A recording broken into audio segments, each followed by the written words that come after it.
Hello there, and welcome to Coffee Break Conversations.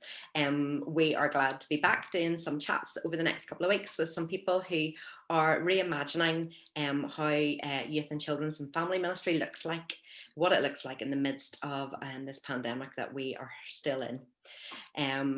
We want to focus on the can-dos, not the can'ts, in the midst of all this. And we're really excited that there are people who have used their imaginations and come up with new ways to serve in this time. So we're really glad to have Orla with us tonight. Thanks, Orla, for being with us. Although people might watch this at their coffee break, we are recording it, as you can see, of an evening time. So we want you to forgive us immediately for the reflections of our glasses. That's been our observation this evening, is that our glasses are reflecting, but we need them. But we're glad to have you with us tonight, Orla. Orla is from Sydney Methodist in Belfast, which is my church, so I'm a little bit biased tonight and glad to have her with us. And we're going to be chatting a little bit around some things that she's been doing along with others in the midst of this time. So Orla, I just wonder, would you tell us a wee bit about yourself as we begin? Yes, will do. So I'm Orla. We, as Jill says, go to Sydney Methodist. I'm married to Chris, and we have two children, Grace and Micah. Grace, who is 9, and Micah, who is 6.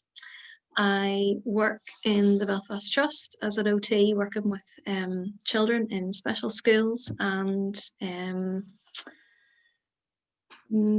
yeah, that's about it. Brilliant, thank you.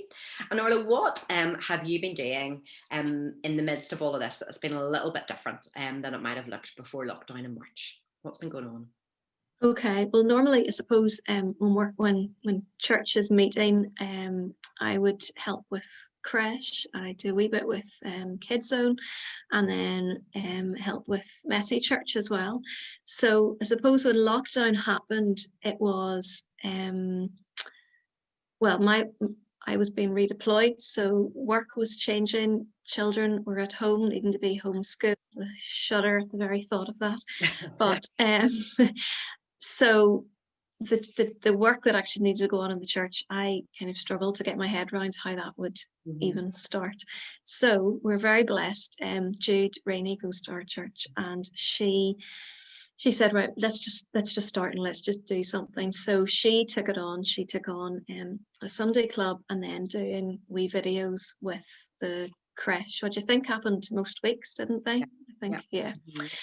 So what Jude then did that for the whole of lockdown and for the whole of summer, and then stopped mid-August, and I took over doing some of the Creche stuff. So I suppose during lockdown it was quite good because Jude, she did the videos and took that stuff on. I kind of put wee mystery packs together for Creche. So I think I did two or maybe 3 of those. So in the packs it just had, you're gonna have to help me out here, I think we had like wee windmill blowers and balloons and stickers, or bubbles and stickers, and a couple of other things just in a little bag, and delivered those to everybody's house. Just on a wee note saying how much we missed you. And then I thought, well, in our Creche, we're very blessed with lots of ladies who help, and we've got some knitters. So I said to Pat, do you think you could knit some bears or whatever for our Creche children? Yeah. So Pat lit 11 monkeys or bears, and then that was the second pack that we delivered around, I can't remember, was it maybe August time, July, August, can't remember. So I did those kind of things during lockdown and then during the summer. And then what I'm doing now is a weekly Creche video. So Jude had set up a WhatsApp group for all of the Creche parents. Yeah. And yes, so I do a wee video and try and post it on a Sunday, and parents can watch it whenever they want to. So yeah, that's what we're doing at the minute. That's where we've got to. And what about with Messy Church? You said you did a little bit of stuff with Messy Church. Okay, so Messy Church, I feel, are the group that we're not really meeting. We've really lost the connection with Messy Church. So the majority of our Messy Church children don't come on a Sunday morning. A lot of them would maybe be attached to organisations, so like GB or Scouts, but they wouldn't come on a Sunday morning. So it's great they come along to maybe Holiday Bible Club. Again, that couldn't happen this year.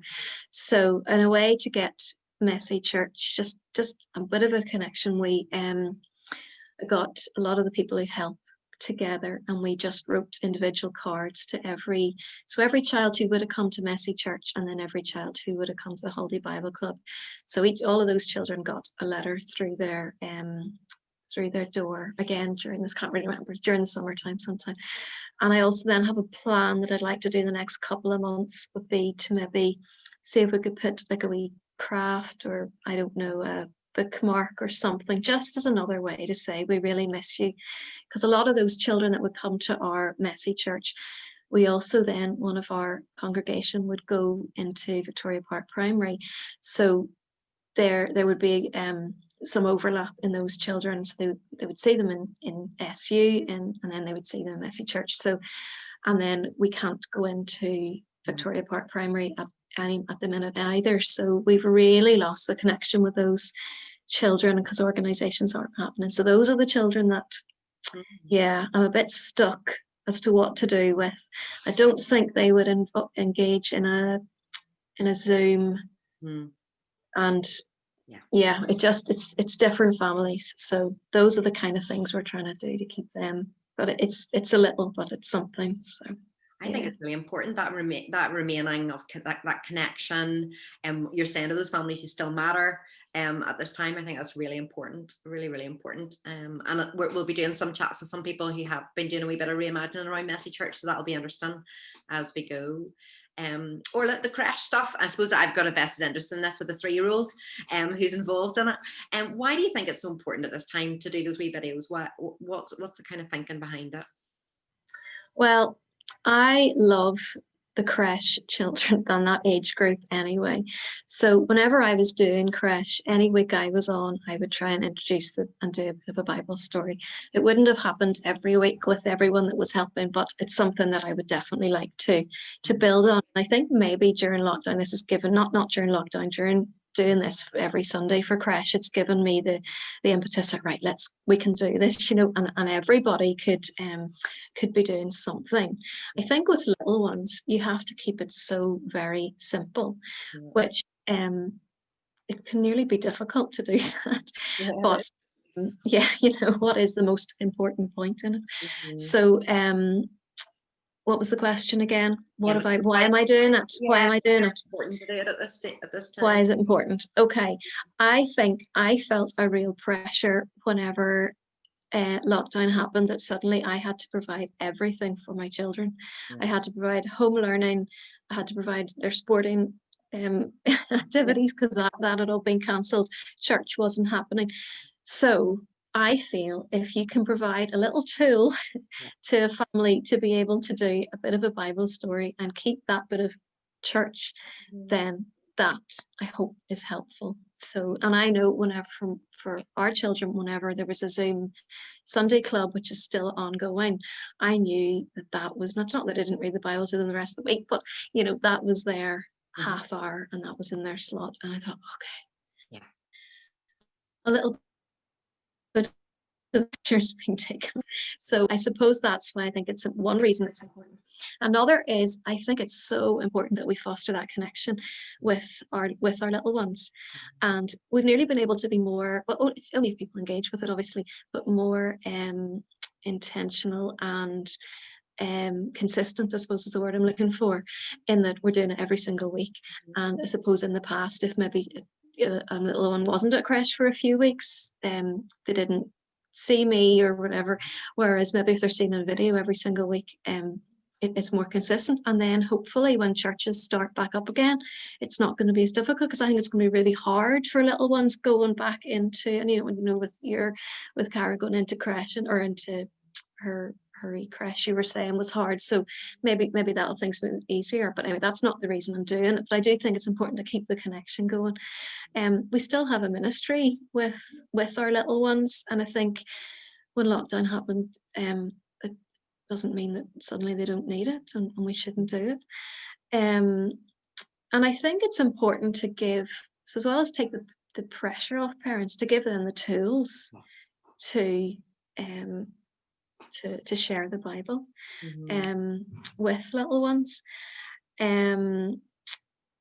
Yeah, it's also, so it's all voluntary too. There's no pressure on parents. So the fact that we do the WhatsApp group, and it's a video shared, you can watch it whenever suits in your week. I know for Kids Zone it was really useful that it was or it still is 9:30 on a Sunday morning. That's it. But for little ones, that doesn't work, and you choose a time that's suitable. And then I think you don't want to add more pressure to parents too. So I think probably as a WhatsApp video, you can click in and watch whenever it suits you. So yeah, which is brilliant. And we actually watch it multiple times. I texted her. So we're watching your video for the 3rd time this week, and we're doing the craft again. For you.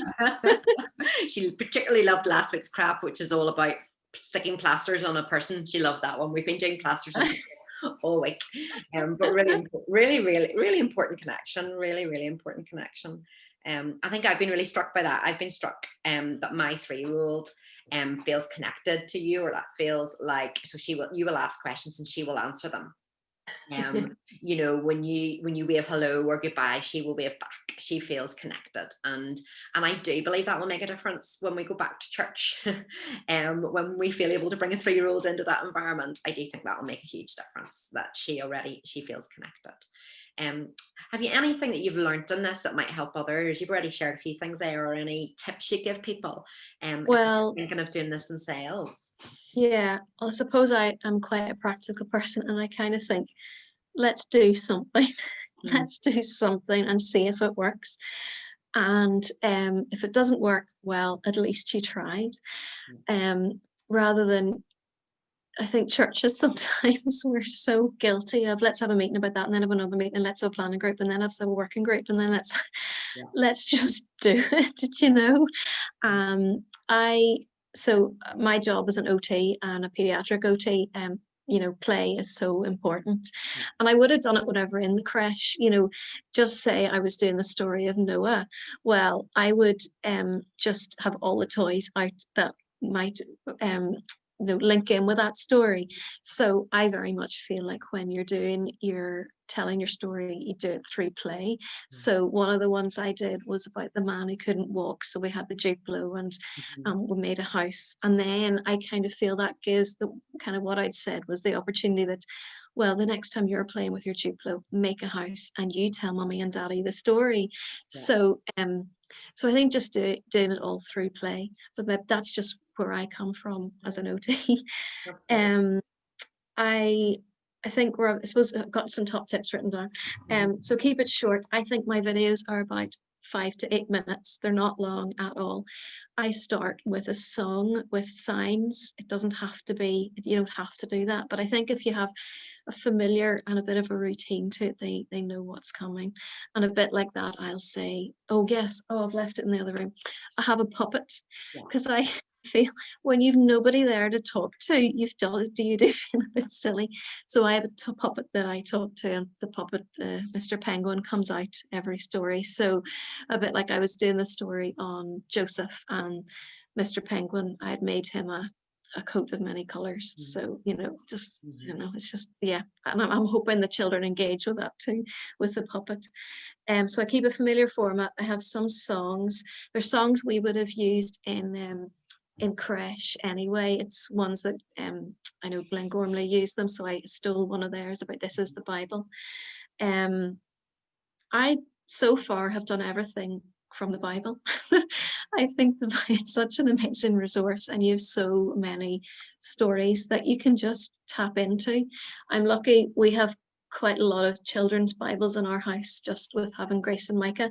So I'll often look at what Bible's going to be the most, you know, have the best picture or whatever. I tend to maybe only use one picture. I don't keep turning the pages for the story, more because I haven't worked out how to flick the screen, but I don't know, maybe does it look right whenever I don't know. It's not back to front. You think it's back to front, but Not back to front, right? I always think it's back to front. I have to always apologize. But then I know the children can't read the words anyway, so it doesn't really matter. So as long as the picture looks right, it doesn't really matter.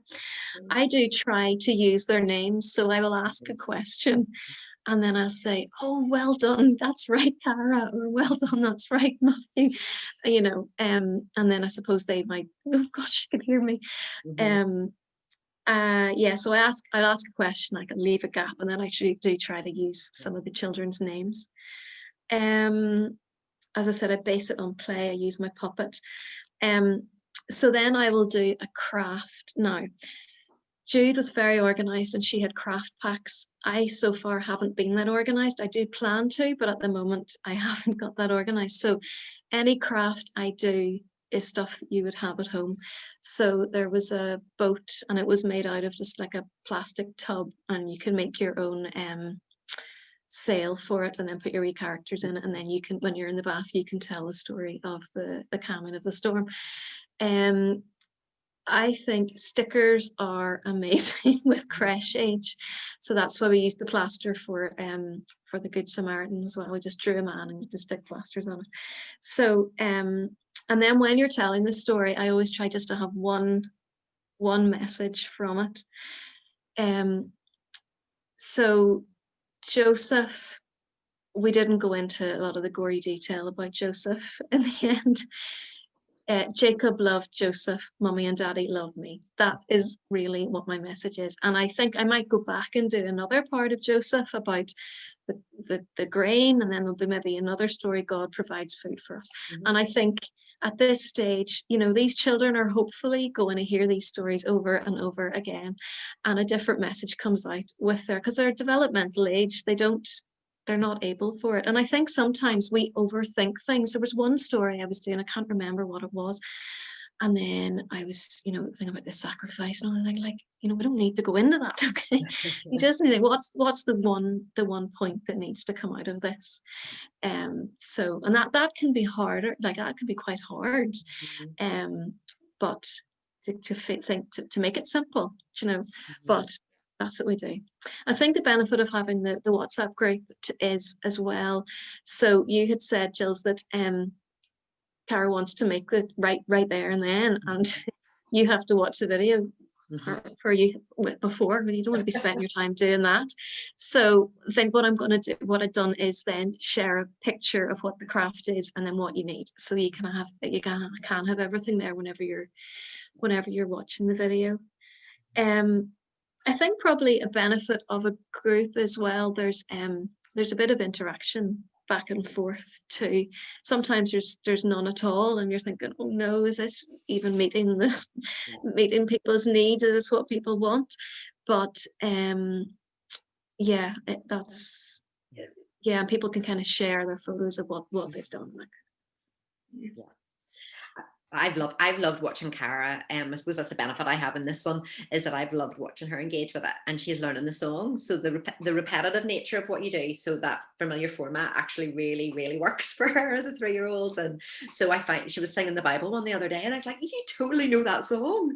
And I love that. I love that she's learning. She's, again, things that she will connect when she comes back into that church environment and sings it again. And she would rather just skip to the craft. She's like, Orla, forget the story, I want to skip to the craft. But actually the other day it was really interesting because she wanted to do the craft again, and she was like, no, but I have to listen to Orla first. And I thought, oh, interesting. So maybe actually you're taking more of the story in than I think. So I really love that. And I just think I just genuinely think in this season it's something that can be done. I think that the hard bit about Creche is that at the moment we can't really, even if church can happen, Creche can't happen without a parent present. And so actually being able to, and I think a lot of families with young kids are finding it hard to come back to church. So what you're doing is a great example of something that can keep the little tiny ones and families feeling like they matter. So it's not just that the little tiny one feels like they matter, but the family goes to church care enough to do this and to connect with me every week. And I think that's really vital in this time, and I think you've emphasized that in terms of the connection and how vital that is. And the same with your messy church cards. and with other things that have happened along the way. So thanks, Orla, for tonight. I'm sure if people had a chance, they would have loads of questions for you. Is there anything else that you'd maybe thought you might say tonight that you'd like to say before we finish? You'd mentioned about what was encouraging, and I think probably what I feel is the most encouraging is seeing them taking part and doing it and sharing their videos. And I think at the minute life feels a little bit disjointed and disconnected. So I think seeing people engaging is very, it's very encouraging, I think. And I think as well, probably looking at examples of what other places are doing now is the time that, you know, none of us need to reinvent anything. We just need to share ideas. I feel like life is difficult at the minute, so if you can just pick it up, it's been done, and, you know, go with it, then I think that's Absolutely. Thank you. And you're right. It's so important that we don't try. I feel like we have to come up with the next brilliant idea, isn't that it too? That actually there's so many resources out there that can help us do what we're doing. And you're talking about the resources you find in your own home, you know, the children's Bibles that are already there, and the crafts that materials that are in your home, and your own resources of your own job, even, and your own skills, and recognizing that we can do so much from our own resources. Thanks there so was much. one other idea I had, Jill. Sorry, Sorry, you started me. You started me. I love it. No, one other thing. I was just going to ask some of the other people in our church who would help with Creche. Would they even could I record them, or somebody record telling a Bible story? And I think that will maybe help as well with transition back into Creche. So I think even if you don't want to come up with a craft every single week, there are other people who could just be recorded telling the Bible story in their own home. And and I think it helps them, because a lot of them have lost a role and been able to serve in that way too at the minute. So that's an easy thing that people could do as well. So great anyway, idea, actually. No, great idea. And I know stop talking now. no, don't stop talking at all. I know of a couple of churches who have they've got some of their congregation doing kind of bedtime stories, Bible stories, in that, you know, the proper lockdown, as in March, April, May, that kind of time. So I do think it is, and sometimes people just need help to know how to use their gifts and skills at this time, because sometimes it's hard to imagine what that could look like. So yeah, thank you. Thank you for meeting with me and having a chat. People will see this in the broad light of day and will forgive us for our reflecting glasses and dodgy light in the background. But yeah, so we hope this has been useful for you all tonight. Maybe you are a creche leader and are doing something similar or something a little bit different. As you've been going along the way, maybe you've been looking for ideas, and this might help you tonight, and we pray that this will be something that is useful. Thank you. Bye. Bye.